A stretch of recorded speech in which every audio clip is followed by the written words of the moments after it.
Ogre ir tā pilsēta, kuru divās daļās sadala dzelzceļa sliedes. Autotransporta vadītājiem nereti jāpavada ilgs laiks pie dzelzceļa pārbrauktuves, gaidot, kamēr to varēs šķērsot. Tāpat pieaug arī nelaimes gadījumu skaits, kas notiek uz dzelzceļa sliedēm. Jau vairākus gadus aktuāls ir bijis jautājums par pazemes tuneļa izbūvi, taču finansējumu tik lielam projektam nepietika. Šobrīd Ogres novada pašvaldība aktīvi strādā, lai pirms vairākiem gadiem iesākto projektu īstenotu.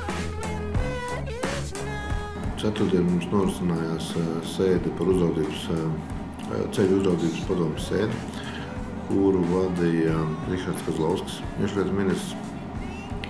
Tur piedalījās gan no satiksmes ministrijas, gan dzelzceļa, gan arī Saeimas deputāti.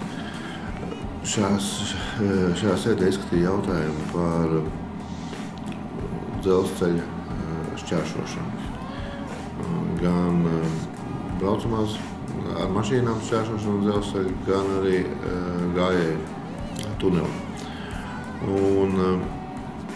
Mēs pavirzījāmies nedaudz vismaz uz priekšu, kad mums turpināsies sarunas, ka nākušajā gadā varbūt tās varētu kopā ar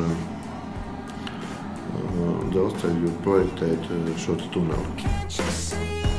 Ogres pilsētā paredzēts izbūvēt 2 tuneļus – transporta tuneli un gājēju tuneli. Kamēr šis apjomīgais projekts vēl ir procesā, valsts akciju sabiedrība Latvijas dzelzceļš ir apsolījuši veikt uzlabojumus vietā, kur dzelzceļa sliedes ikdienu šķērso tūkstošiem iedzīvotāju. To, ko mēs esam vēl panākuši par to, ka par nākušo gadu viņi varētu savest kārtībā to vienlīmeņu pārēju, kas ir pie sporta centra un Maksimas dzelzceļa, lai viņa būtu vismaz taisna, lai nebūtu tāds problēmas, kāds ir bijušas tagad.